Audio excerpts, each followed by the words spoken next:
to the test screening. My name is Chloe. And my name is Billy. And we're getting into summertime. I'm very excited. The big ball of fire. What is that in the sky? I'm very excited about it. I have no idea what it is. It's been It's been so long. 84 years. Good reference. Very well done. So we're now getting into kind of big release territory. You know, more people going to the cinema. And we're talking about a pretty big release as one of our first reviews in Challenges. And it got you thinking a little bit about sports movies. Now, I must admit, this is a bit of a blind spot for me. But then I was just talking to you before. I realised that you have another blind spot. I found another film that you haven't seen. Billy has never seen Cool Runnings, guys.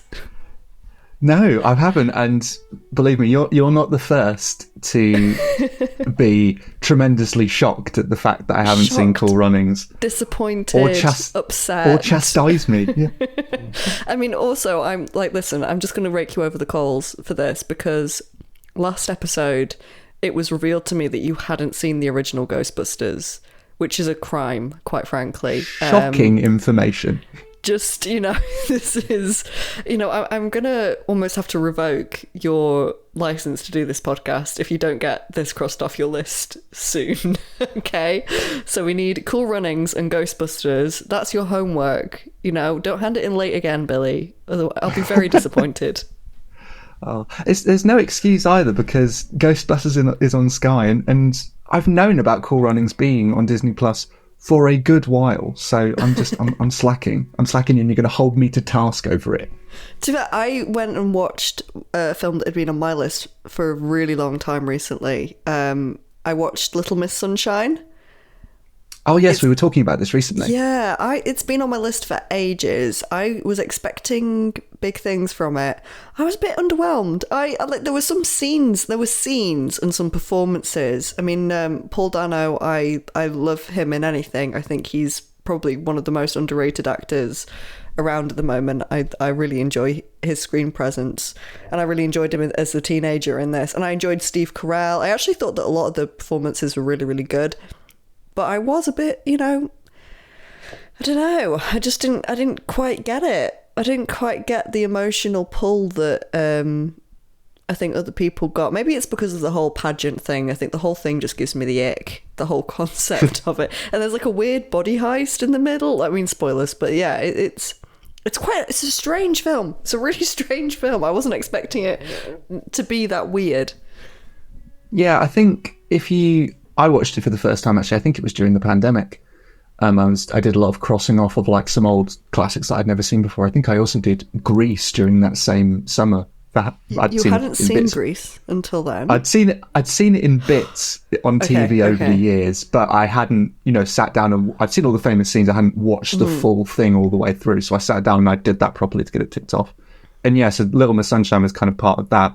And I think it's decent. I think when you remove it from the fact that it won 2 Oscars and the fact that it's adored by, you know, it's our friend Amy's favourite film ever.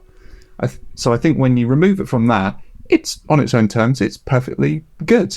It's just when you put it up against all the awards, and the Golden Globes as well, it's just, and the other stuff that came out even in that year, like I think it was the same as like Babel and The Departed and things like that. I think when you just stack it up against that, it comes across as very fine, but nothing really to write home about. I mean, that body heist you mentioned in the middle, it kind of just smacked to me as the screenwriters running out of sort of ideas and just how do we quickly inject some energy and pace back into this story before the final act. And yeah, it just seems random and ill-befitting of the rest of the script. And I think the fact that it won a screenplay Oscar just makes that feel all the more bizarre to me.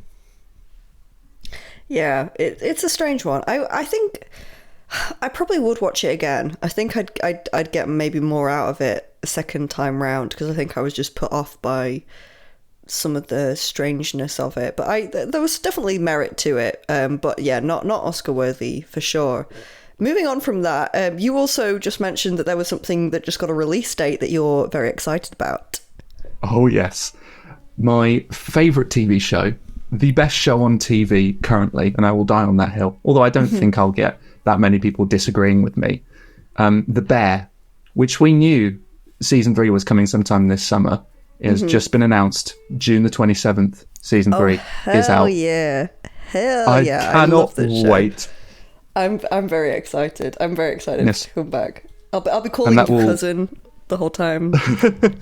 That's it. Calling each other Calm, Richie, cousin on the cousin. What are our nicknames going to be for the release? That would just be that whole episode. We just called each other that. Cousin, I'm going to call you cousin for the whole episode when that comes out. Yep. Very exciting. Cousin, we are running out of time. Move on. Yeah, get a move on, cousin. I adore this show. The first 2 seasons were just absolutely perfection. I think the thing that excites me the most is the characters. I just think they're so well drawn. They're so vivid. The actors. I mean, Jeremy Allen White he was incredible in Shameless, but I think he just brings something else to this, which just kind of cements him as one of the best young actors working today, hands down. He's just got such a great screen presence. Everybody in that show is just a star, and I can't wait for season 3 to see what happens. I am on tender hooks. The bated breath, the anticipation levels are through the roof. And also, interestingly, obviously, no spoilers for anyone who is uninitiated yet, but why wouldn't you be? It's The Bear. But the teaser is interesting because it's very simple. It's just Carmi walks into the kitchen and he's in his chef whites, but nobody else is there. And obviously, considering the position he was left in at the end of season 2 in comparison to everyone else, I'm very intrigued to see if this, because there were a lot of kind of individual stories and sort of episodes that were individually dedicated to specific characters. Marcus going off to Copenhagen to learn how to be a dessert chef, and Richie in one of the best episodes from that season, learning how to be a delegator, be the front of house. And I'm really interested to see if this will be kind of Carmi's season to really unpack some of his issues and what he needs to work on. Yeah, we've kind of we started with Carmi, and then the second season we kind of separated out, didn't we, to kind of see each of the characters in their own element, and it'd be nice for this third one. Do you think it'll be the last one? We actually know it's not the last one because I thought this could be a solid 3, but I think it will be a 4. They've said that 4 was due to be shot directly after production finished on season 3. Okay. So, which is encouraging because I think this comes, I think, pretty much a year, or maybe just under a year, maybe after season 2, which is really nice to have some continuity and some consistency in release date schedule, because with things like Stranger Things, it's understandable because of the scale and the special effects on that show, but it's like 2 years between seasons. It's nice to have something that's a bit more regular. It never used to be this way. I remember I guess it was because it was all network broadcast TV back when we were younger, but it always seemed like, you wait a year and around the same time next year the show will be back, and that would kind of be the regular cycle. And I guess with streaming, there are pros and cons to doing it. I think Sherlock had these massive gaps, didn't it, of 2-3 years because they couldn't get the actors together. And I think with the streaming sites, they've got their pool at the moment of people that they really want and are going to be very high in demand. So you have these big gaps, and it just it stops momentum. I kind of think if you want to try and build a fandom or a fan base around a show, you do need to keep that momentum going.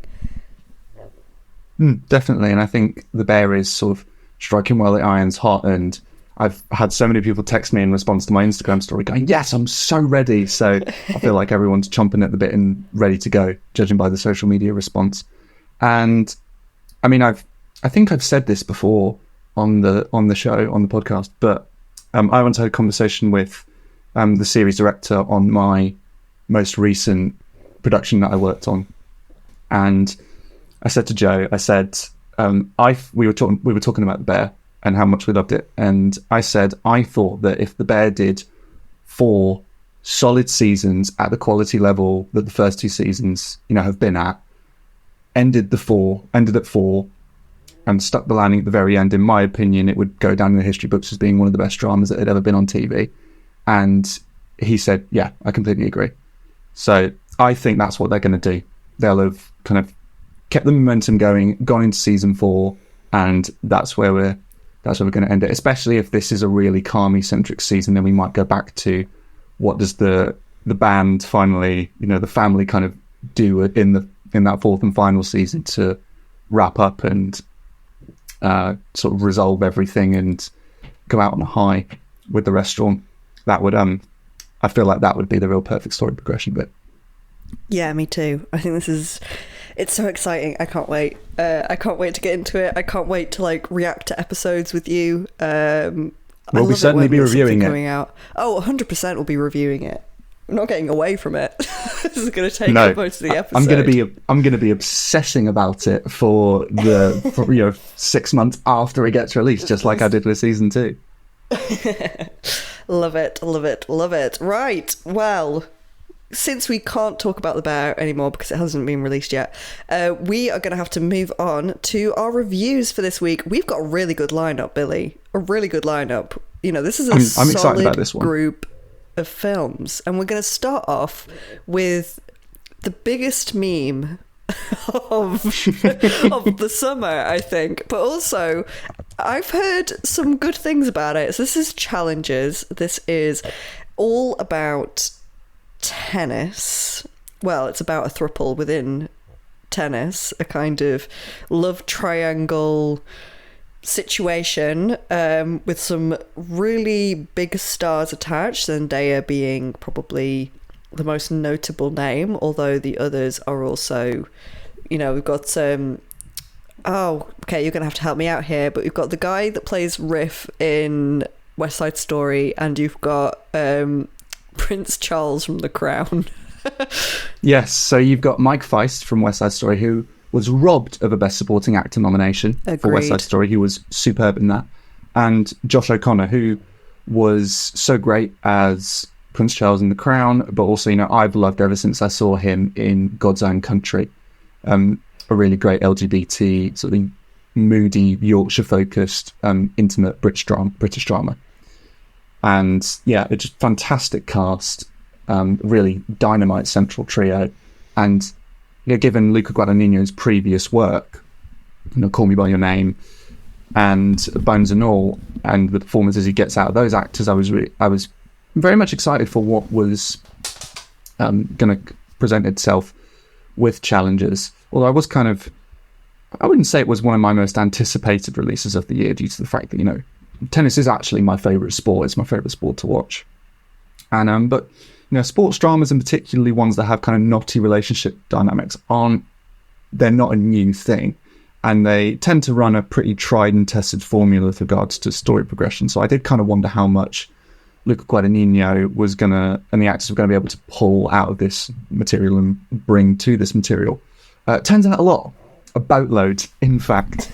So it's as we said, romantic sports drama, follows a professional tennis champion played by Mike Feist, who plots a comeback with the help of his wife, Zendaya, who was a former tennis prodigy who retired after an injury, became his coach, but then, was kind of in the background, kind of resented him for the success that he had, that she felt like she deserved. And he then goes up against another player, Josh O'Connor, who happens to be his former best friend and former lover to his wife. So already like a mountain of tension going into that story. And I did not expect this to end up being, I would go as far to say this is actually tied with June Park 2 as my favourite new release I've seen so far this year. Really? And I wasn't expecting that. Me neither. I was not expecting this at all. I was expecting to really enjoy this. I was not expecting it to be as excellent as it was. I just halfway through, I was just like, top to bottom, this is just so good. I was quite taken aback, actually. It really kind of blindsided me how much I loved this. And there's just so much to praise here. I mean, firstly, Luca Guadagnino, shows himself to be, and again, something I didn't necessarily expect from challengers, that he's a master at directing sequences that convey tremendous detail about the current state of a character relationship with minimal dialogue. There's a really early scene where it's between Mike Fice and Zendaya. They're separated by a room in a hotel. Mike Fice is speaking to their daughter and his mother-in-law.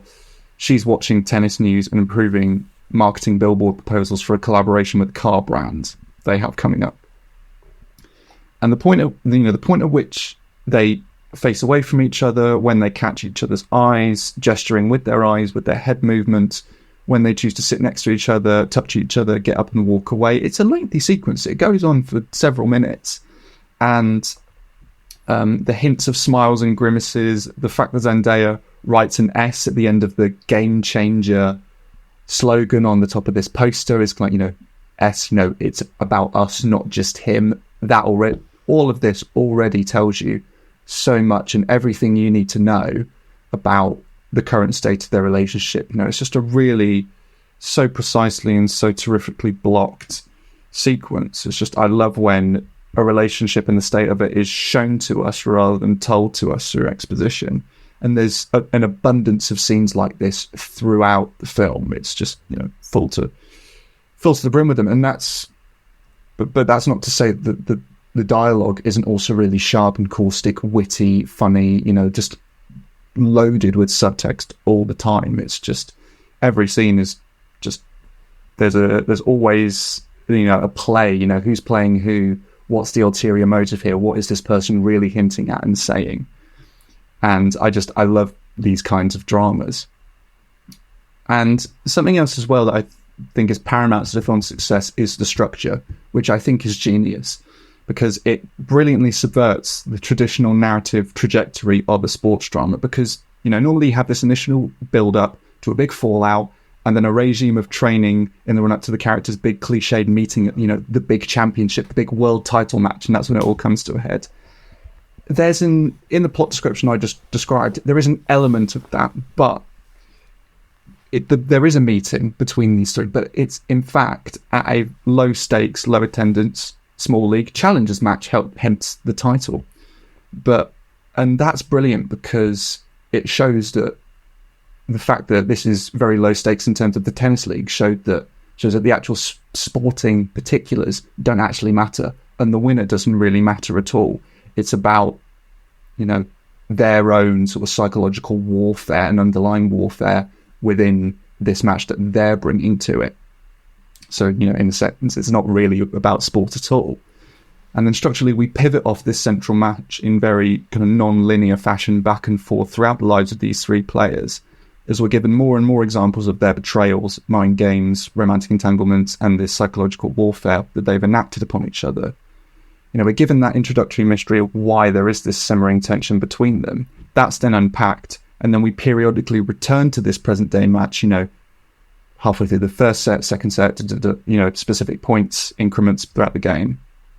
And then, as we return to this present-day match, we then have added context for what is going into each hit of this ball, each swing of the racket. And I love that. It makes the progression of this relationship and what we find out about it, endlessly compelling. And the camera work and performance has become more brash and in your face and erratic as we periodically return to the present day game. And that just makes it that much more invigorating. As they're psyching each other up throughout the game, we're sort of following that trajectory emotionally with them. It's really just fascinating seeing how, we progressively peel back the layers of their twisted relationships and how our alliances shift. And there's dramatic irony as reasoning is given to certain decisions that are made. It just makes it's not a short film. It's over 2 hours, and it means that it's just not boring for a second throughout that runtime. The editing is amazing. It would be very easy for tennis matches in a drama like this to be jammed full of quick cuts, kind of like you get in a hand-to-hand combat sequence in a Hollywood action flick. But there is such a keen understanding of pacing here. There are many wides. I was surprised by the amount of wides that are used, and also the great generosity that's given to the breathing room and how long these shots are given. It gives you a good handle on the geography and what's going on, but it, allows you to sit in that drama that's going on between the trio. But then, a ball gets smashed onto the baseline and all gets called out, and we're punched in the face with, 3 to 4 cuts within, a second or two. That the constant tension and release of this story is really effortlessly conveyed in the edit by how entrenched we are in the tension as an audience with these spacious shot sizes and pacing. And then a key point or like escalation of the drama is punctuated by these harder, faster edits. And the cutting pace, balances and complements the driving pace of the tennis, but also the intimacy of the character interactions impeccably. The editing and the structure, for me, and this direction really is the selling point of this film. And that's, not to mention the match cuts and moves in and out of the flashbacks, which are so well executed. And Luca Guadagnino has, just when you think he can't find a new way to film a tennis match, he manages to. Whether that's the POVs from the competitors, camera fixed to the net, shooting underneath the court as though the floor is invisible and see-through, POVs from the ball. It's just wild how he just finds entirely new creative abstract placements for the camera. It's really a joy to see that he's going, throwing everything at this aesthetically. And the aesthetic kind of shifts in keeping with the shifting power dynamics between the trio. The close-ups get more invasive as the final act sees tensions reaching an absolute high. The score rules. Trent Reznor and Atticus Ross, are delivering these punky driving, almost house and club tinged, throbbing like electronic bangers. Normally they have more atmospheric, mournful scoring, which is here during the quieter moments and is really effective. But it was really refreshing to see some elements of their music that seem sort of partially indebted to Trent Reznor's kind of earliest dancier sounds from his work in Nine Inch Nails sort of come to the forefront of this drama here. It's also great that it's used sparingly. It's not deployed all that often, but when it does, it elicits the maximum excitement and jolts that thrill level upwards at specific points in the plot, and they hit that much harder and feel nicely tied to the plot points and shifts in the game that they punctuate. And the performances are top tier. Mike Feist has that hunger, but also an element of sensitivity and awkwardness about him. He's definitely the less brash of the two boys. Josh O'Connor has this kind of slimy charisma and this sort of chauvinistic swagger that means he's a great foil to Mike Feist, but you do very much believe in the chemistry between them. And Zendaya's kind of really given off Lady Macbeth vibes here. There's some moments where like the look in her eyes has almost got like this madness about her, and it's kind of frightening in some sequences, but you also kind of feel sorry for her. And in some of the success that she missed out on, but in other moments you see that she's almost kind of a master manipulator. So just seeing the development of these characters is really fascinating, and who you kind of side with in the end, if you do side with any of them. Top to bottom, all these excellent creative choices seem unified in displaying the key thesis of the film, which is examining the destructive and complex mess that relationships devolve into when that line between love, lust for success, and sports competition becomes blurred to the point where it almost no longer exists. Tennis becoming a relationship, as one character refers to in the film. Aside from maybe one sequence towards the back end, which there's two characters arguing in the midst of a storm outside, that's maybe a little bit on the nose, there isn't really any major notes I would give it, or major things I would fault it on. It is overcranked tonally, and that won't appeal to everyone, but I was just eating up the tension and drama here. I absolutely loved this from start to finish. I would give this an A+. Nice. What? I wouldn't have guessed that it would be that high praise from you, but everything you've just said, I'm like, I need to watch it. You really do. To watch I think you would have such a fun time with this. I think I would. Just being a sporty person in general as well, I think I would be eating up every single thing in this. Everything. Yes. Right. Okay, we're going to have to move on. And we're now going to the Amazon Prime rom-com, The Idea of You. And this one I've seen, so I'm going to try and stay with the conversation on this one. This is a rom-com, as I just said, about Anne Hathaway's character, who plays a mum who takes her child and her friends to Coachella to see a band that they used to like when they were younger. They don't really like them that much anymore. They're still quite starstruck when they see them. And Anne Hathaway ends up in a relationship with some romantic and maybe some sexual tension with the lead singer, who's played by, I'm really bad with his second name, Nicholas Gilitzine, I think. That's how I say it. I apologise if I get that wrong at any point. But, I mean, this man is everywhere at the moment. He was previously in an Amazon Prime rom-com, which we reviewed, Red, White and Royal Blue. Wasn't a huge fan of that one. And he really? Seems to be playing princes for most of his career. So he's not playing a prince in this, but he is playing a pop star.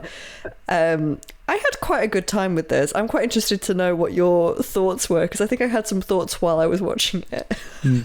I mean, on paper, and you'll know this about me, on paper, it didn't exactly have me doing an Olympic sprint to my TV to watch it. Let me just point out, I did not recommend this one. I know this is the kind of schmaltz that I would usually put on the table for us. This was not my idea. This was Billy's idea. No, can I just make that perfectly clear? This was my idea. I don't just recommend trashy rom-com films. No, occasionally I have to indulge. Occasionally I do have to go, well, it is a big thing on streaming and I feel like we should cover it. So, and I saw the trailer, and having seen Nicholas Galitzine in, Mary and George, and there was another film previously I saw him in, other than Red, White and Royal Blue, that it can't have been Cinderella. It's not fun. That was a ride for sure. Oh, it really was. I was enjoying some of his work post Red, White and Royal Blue, and how can you not love Anne Hathaway? She's practically impossible not to like. So I went in with an open mind, and I thought the trailer didn't look too bad. So I went in with an open mind, and you know what? My cold black film critic heart was warmed, and I left feeling a little bit fuzzy inside. So I do think it gets off to a mildly bumpy start. Even in our American rom-com heightened view of reality, some of the initial plot machinations do come off as a bit implausible, even by those standards. I was a bit like, wow, they really are just trying to crowbar these two into the same room together. I do love, straight off the bat, when we meet Anne Hathaway's character, she is honestly all of the tropes. She lives in this little cottage, she really but in California. She's an artist. She owns an art gallery. she's a mom, but she's a cool mom. Everything. I was actually box ticking it as I went through, and I didn't hate seeing the tropes. I just found it funny how many of them were crowbarred in to a 5-minute introduction to this character. I was like, oh, you are all of these things. Cool. Go about your day. Yeah, it does feel like a bit of a box ticking exercise early on, a bit and I'm kind of like, this is getting off to a bit of a rocky foundation, and I find that sometimes, that can, if you don't establish a little bit of credibility early on, it can undermine some of the later moments in a rom-com. The heartstrings are nicked rather than tugged at, but actually I think that beyond that first act, I do actually think it kind of hit its stride. And it's interesting what you say about her being, embodying a lot of those tropes, because I really liked what this film said about the kind of this subverting this idea that women, have an exploration date romantically, because they obviously don't. And it's kind of going, yes, she has a lot of things together. Yes, she kind of, ticks these sort of cliched tropes, but actually she, it feels a little bit cliche to say it even, but, she's allowed love. She has feelings too. And she, even if, as unconventional as the way romance presents itself in this film, she is more than entitled to pursue it. And I feel like they have real chemistry together, Anne Hathaway and Nicholas Gillett scene, and I felt it was really nicely played. It's not like it, and I like the fact that it's not blazingly passionate. It's passionate enough, but they have this calm and gentle affinity that's kind of brought on by how earnest the performances are. But it's not cloying. It's, you know, they're kindred spirits, and that affection blossoms out of the fact that despite the disparity in age, the way people generally see them is not how they view themselves. They have particular wants and needs, and they're kind of ignored by a lot of people. And he has his own insecurities as she does. You know, he's got this presumed confidence as a rock star, but he has more insecurity than one might expect, and that comes out in disagreements they have later, and some of what they disagree about feels credible. It kind of feels real because they come from very real and relatable character traits, and those moments of disagreement and sort of, you know, tension feel earned rather than being overly petty or immature. And I think there's almost, I mean, nothing super deep, but I think we are given some topical points on the difficulties of romance in the public eye. And while those points aren't especially novel, you know, you think back to Notting Hill, that's very much in the background of this. And there have been plenty of age different spanning romances in cinema history. But it's lovely to see a cast and director treat material that could so easily be superficial and trashy with a relative sense of grounding and dignity. You know, the idea of you isn't concerned with, you know, chaotically frivolous comedic escapades. You know, that there are somewhat lengthy dialogue scenes with, you know, a spacious and somewhat muted tone and aesthetic. You know, it's by no means visually inventive at all, but the director's giving the actors space to play off each other naturally, which I don't think you see in big budget, you know, rom-coms with big Hollywood stars like this. And, you know, does it have a bit of gooey sentimentality at the very end? Sure. Is it a bit overlong at 2 hours? Yeah. But even I kind of like the fact that the runtime gave space for organic growth between the characters rather than relegating that progression to like a cutesy 2-minute montage, you know? And by the end, you do feel for these two. So I can give a drizzling of corn at the final stretch a pass in my book. I did enjoy it, and I understand, like, I agree with most of what you said. For me, it was mostly like a pacing thing. I think the most interesting part of this film doesn't start until kind of the last 10 minutes, which is kind of like that whole element of the public-facing part of it. I think, for me, there is a bit too much schmaltz on the lead up to that, and I kind of knew that this was coming. I knew that, like, the dam would break and they'd be seen out, and the whole public, and I find that a little bit more interesting, like what they do in the public eye and how the family deals with that and how that affects their relationship. I think that was the more important bit for me, and it did kind of feel a little bit rushed at the end, pacing wise. I did like the chemistry between the two of them. I actually thought they played really well off each other. There isn't really that big of an age gap between the actors in real life, which I think kind of did defeat the point a little bit. I think the kind of like scandal of this, you know, I'm doing scandal in bunny ears, is kind of like that he's meant to be quite significantly younger than her, which is why the internet kind of behaves the way it does. I mean, in some ways I'm kind of glad that there isn't that big of an age gap, because I think it helps more with that message of, you know, women being entitled to love. You know, I think that, like, the bigger the age gap gets, the more inappropriate it seems, and the more that might be pulled into question. But as it is with the, you know, the age that the actors are, I think I felt more comfortable with it. You know, the fact that he comes after her, and it does seem like a, you know, a mutual relationship. It's not, you know, predatory. She's not going around buying him things, or, you know, that there isn't any kind of like abuse of power within that dynamic. I do think that it lacks a little bit of spice to make it interesting. Yeah, that's fair. You know, I don't, you know, I perfectly found it fine. But there were just too many scenes that just didn't feel like they went anywhere. And I also don't think that I don't really like films that end and I feel like nothing's changed. Like, the film couldn't have changed. You know, the characters haven't developed, really. And I did feel like the place that we were left in at the end. I quite like the ending for Anne Hathaway's character, but I did feel that Nicholas, the boyfriend, I don't know if he developed much or changed much throughout the film in a significant way for it to be really interesting. I think that they needed more conflict there. There needed to be a little bit more spice to kind of carry that throughout the film, because there were points where I was getting a little bored with what was going on. Also, I just say, props to Nicholas. His singing voice for this kind of music is actually pretty good. I was into it. Yeah, you can say.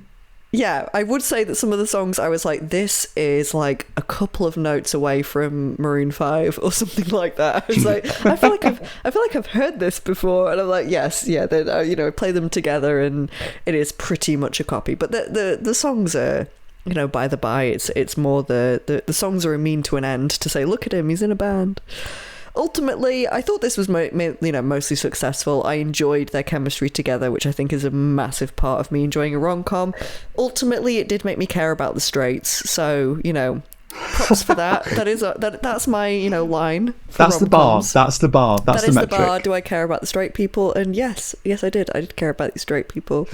I just wish that there was a little bit more conflict, and they did a little bit more with the concept, and that the kind of juicy public eye, I wish that was explored a bit more and in more in depth, just rather than just in the last 10 minutes of the film. Sure. Fair play. Okay, cool.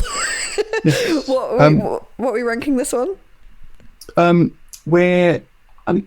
thought I do agree with what you're saying. Like, it doesn't fully capitalize on its subject, and I think at 2 hours, with the somewhat like commuted tone, it doesn't particularly I wouldn't say explode thematically or narratively at any particular point, even with the scandal in air quotes at the center of it.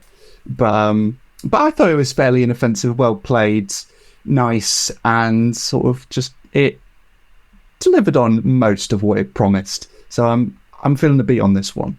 Nice, solid, but nothing mind-blowing. I'd probably say a B+. Sorry, not B-. I'd kind of like just take it down a little bit, because I probably won't return to this, but I enjoyed it while it was on, and sometimes that's enough. It certainly is.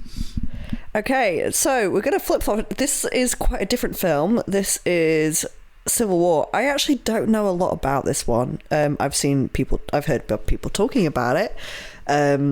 So please enlighten me. What is Civil War about? Why is everybody talking about it? Should I go watch it? So, written and directed by Alex Garland of Ex Machina and Annihilation fame. Dystopian drama, A24's most expensive film to date, at I think around $50 million with its budget.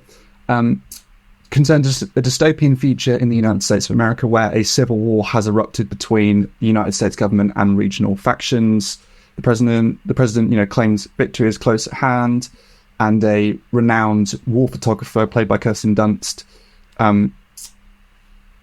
is accompanied by a aspiring photojournalist played by Keely Spaney with her sort of team to go on sort of almost a road trip around the various war-torn states of the US to get to the White House and interview the president before it is sieged by one of the sort of factions in the US.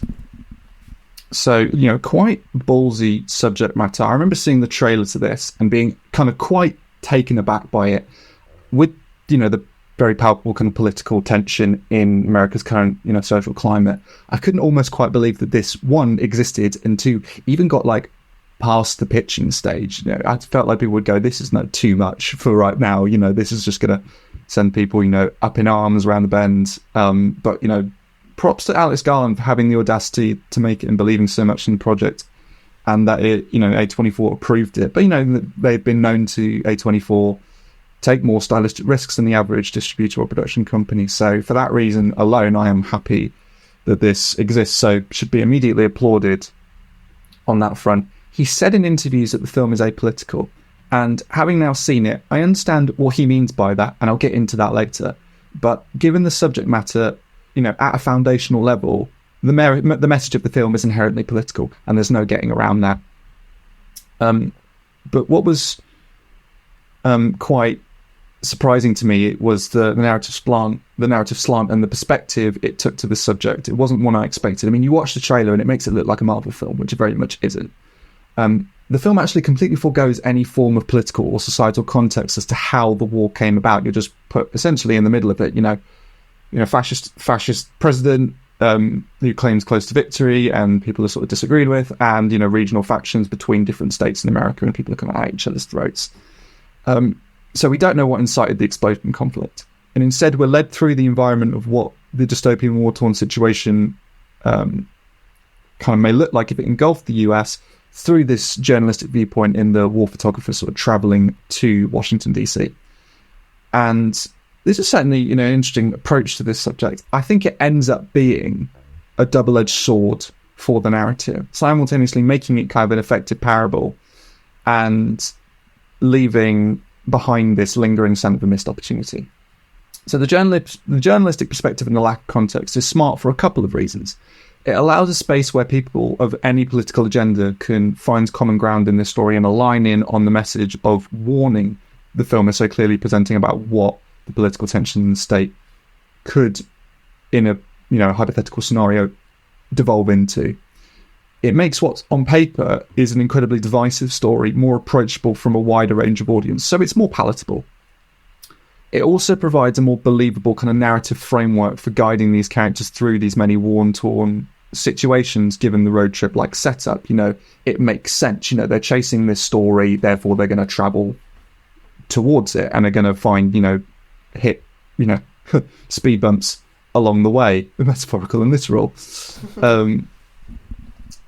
And it's very powerful. It's most powerful in fact, Civil War, when it's placing us into these nightmarish situations where the enemy is almost invisible. They look entirely like us. They look like other American people, and their military allegiances are unknown. And, you're not just going to go up and ask them, what faction do you belong to? And they go, I don't know, what do you faction belong to? The rules of engagement have to be judged on a case-by-case basis.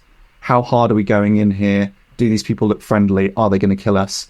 And that leads to some of the most nail-bitingly tense sequences in a mainstream thriller I can remember in recent memory. I haven't felt this tense in a cinema since, like, Sicario or Dunkirk. Dunkirk's a different kind of film, but, like, a similar kind of tension. I haven't felt this since watching Sicario in the cinema, and that's a high bar. It's been memed, I think, a fair bit recently. Probably people have seen the pictures on social media of Jesse Plemons in the red glasses and we're holding the assault rifle with the military uniform on, and that entire sequence, it's an incredible cameo by him. It's movie stealing. In fact, this sequence where he's interrogating this group as to what kind of Americans they are it's terrifying, and it's glaringly apparent that if he doesn't approve of the answer they give, this exchange is only ending one way. There's a sequence where they're pinned down by a sniper that's very kind of tense and sort of white knuckle. You have to commend how uncompromising the portrait of combat is here.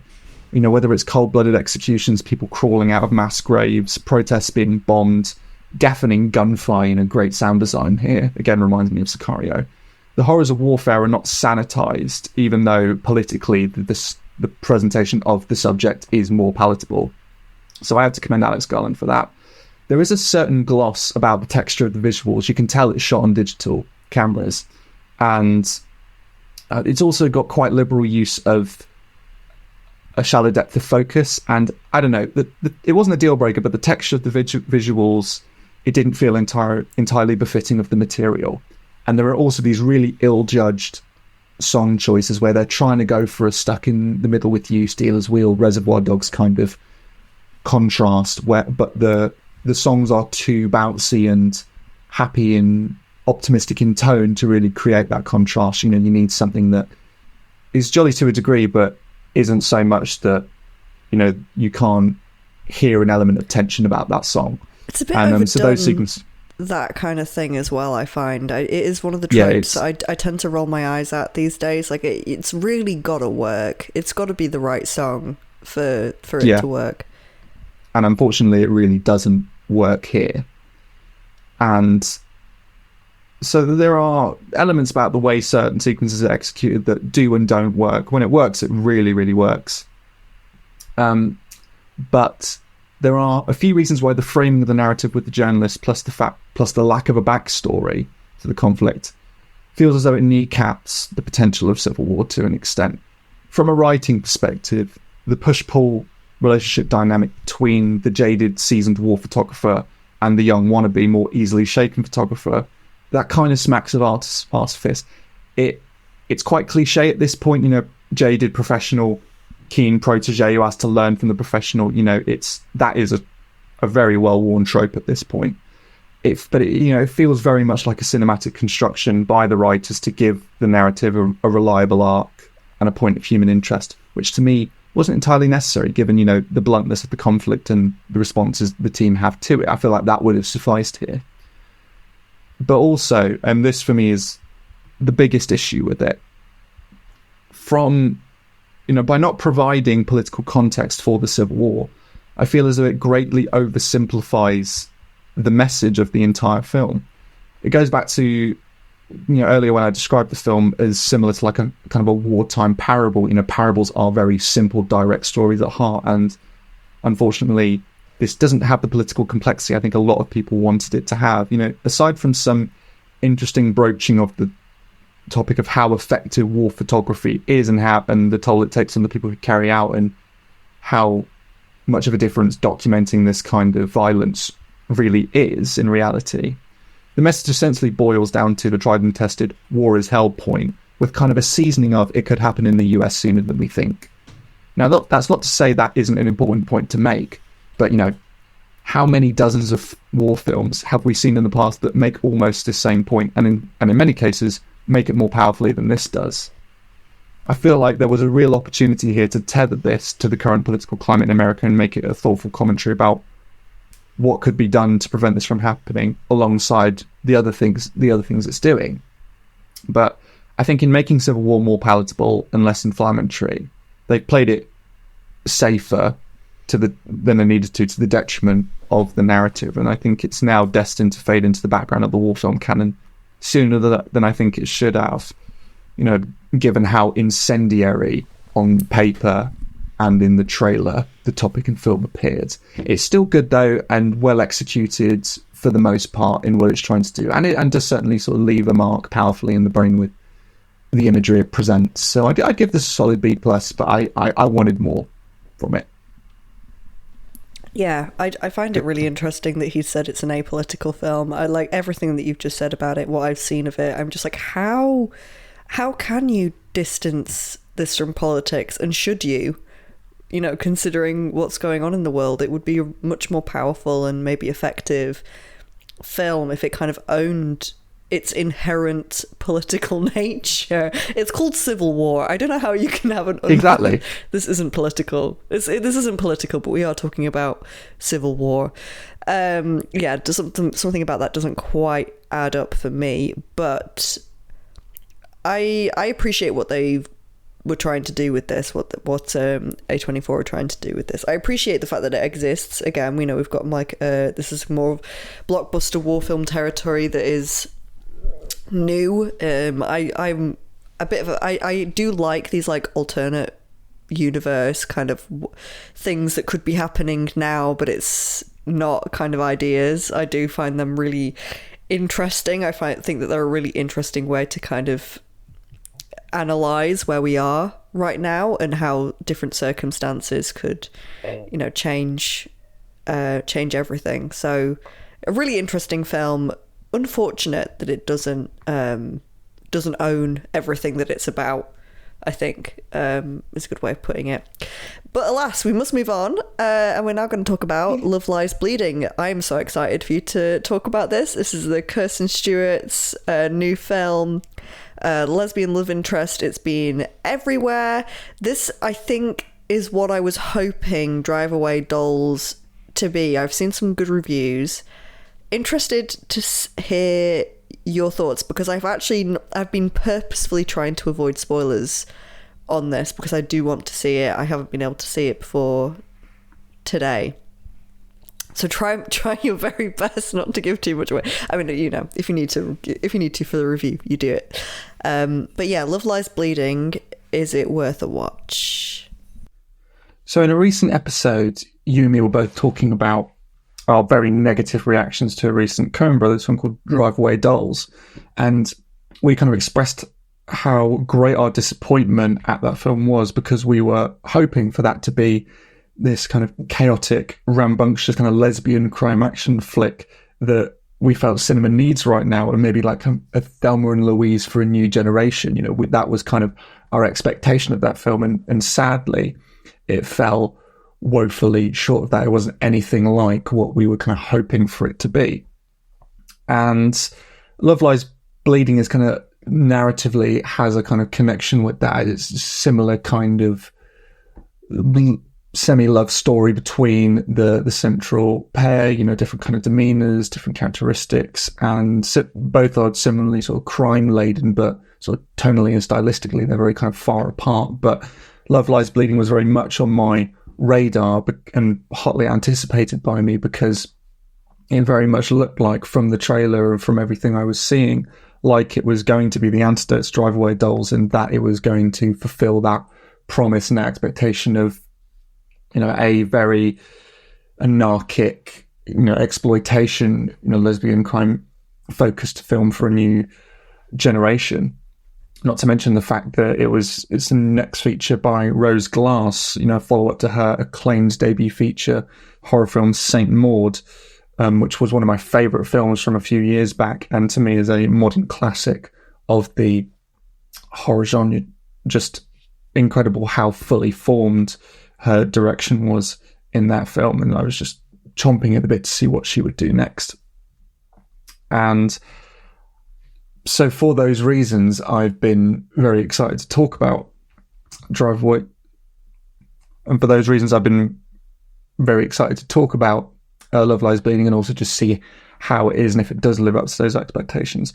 And whilst I don't think it entirely delivers on 100% of that promise, it is far greater and a more successful step in that direction than Drive-Away Dolls was, and was a real joy to see, and feels like it's much more in the vein of that kind of reinvention, exploitation, experimental take on the Thelma and Louise filmic blueprint. So the story is, in Albuquerque, Kristen Stewart runs a gym that is kind of filled with these very sweaty, very masculine, very kind of toxic male figures, and she encounters a really kind of mysterious and enigmatic bodybuilder played by Katie O'Brien, who is passing through on the way to a bodybuilding competition in Las Vegas, Nevada, and they kind of immediately strike up this spark and this bond, and which kind of like escalates and blossoms into this very kind of passionate love affair. And unfortunately then, sort of in, you know, kind of almost Thelma and Louise-esque fashion, sort of the trauma of Kristen Stewart's past, the kind of lingering connections to her criminally inclined family members starts to rear its head, and then starts to interfere in their connection and their relationship, which then kind of escalates into a sort of a chase, chaotic chase road movie of sorts, as things start to get increasingly erratic and out of hand. So, you know, again, recurring theme of this episode, kind of with idea review and challenges, you know, appears to be great on-screen chemistry, and with Love Lies Bleeding, it's no different here. I remember us saying about Drive-Away Dolls how the chemistry between, you know, Margaret Qualley and the other actress in that film felt very forced, and that the characters were written to be so antithetical towards each other, you know, such polar opposites, so disparate in terms of their personalities, that the relationship just ended up floundering on screen. They just seemed completely mismatched, and like the eventual kind of common ground they found just didn't feel credible at all. But this is a different ballgame entirely. You know, the connection between Kristen Stewart and Katie O'Brien is raw, magnetic, passionate, tender when it needs to be. But they are both grizzled enough to where that spark between them feels natural. But Stewart has a nervous kind of internalized fear about her, which kind of stems from, like I said, this sort of criminal family background.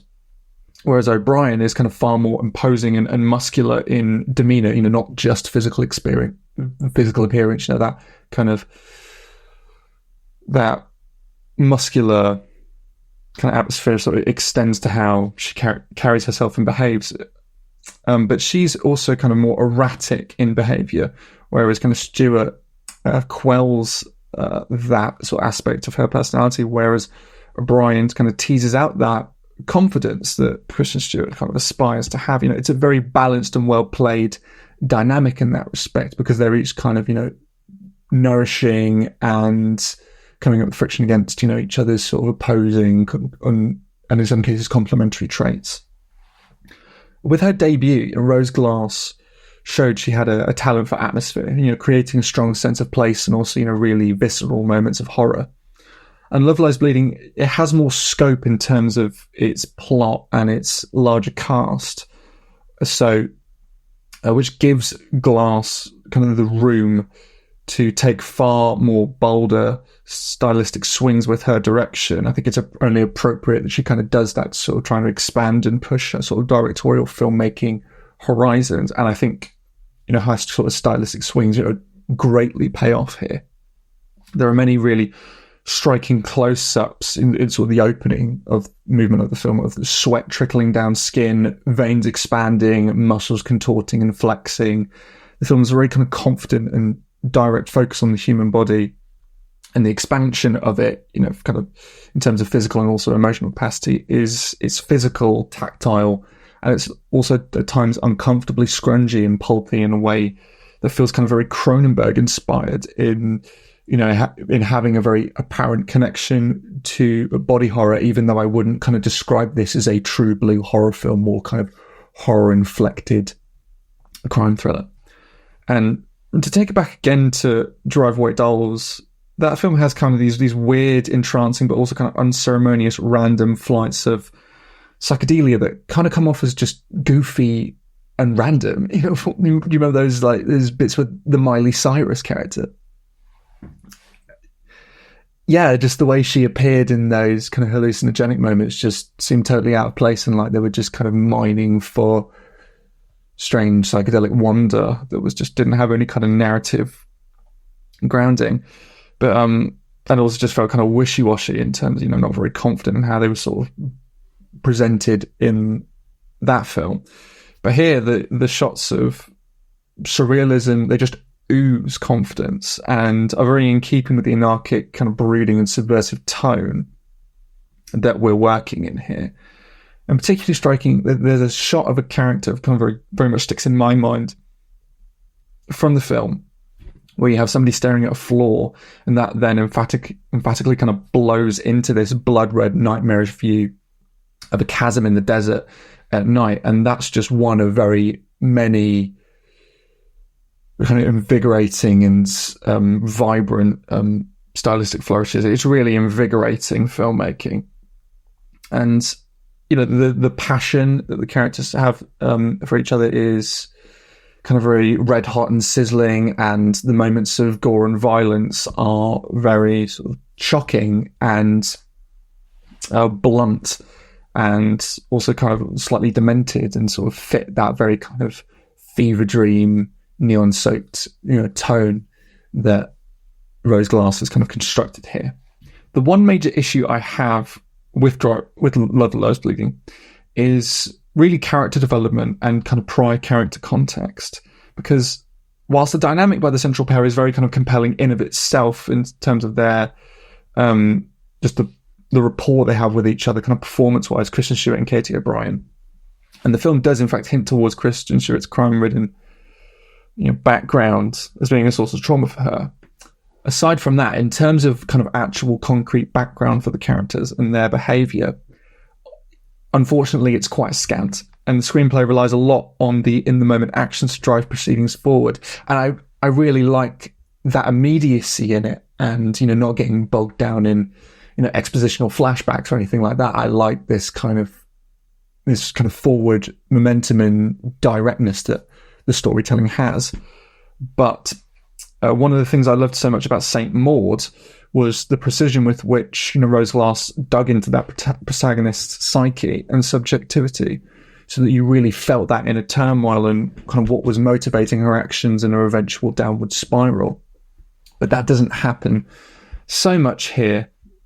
But, you know, the more I think about it and the more I kind of look into the symbolism of the body horror and the wider plot, the more I've, since finishing Love Lies Bleeding, kind of started to see that there's a strong kind of thematic underpinning of men attempting to suppress women, and that those attempts being thwarted by, you know, women's growing kind of physical and emotional strength.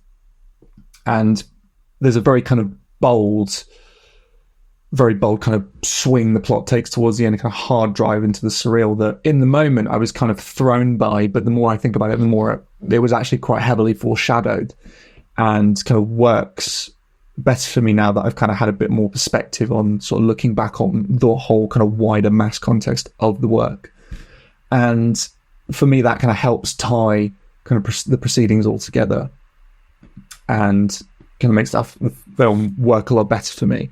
I was kind of feeling a B+ immediately after I finished Love Lies Bleeding, but the more I think about it, the more I feel like it's kind of more cohesively constructed than perhaps I realised in the moment of watching it. And I would be tempted to push it up to an A-. Perhaps on a rewatch I would actually kind of almost welcome a rewatch. So was quite impressed with this one. You know, another impressive feature from a really clear and interesting filmmaking talent with Rose Glass.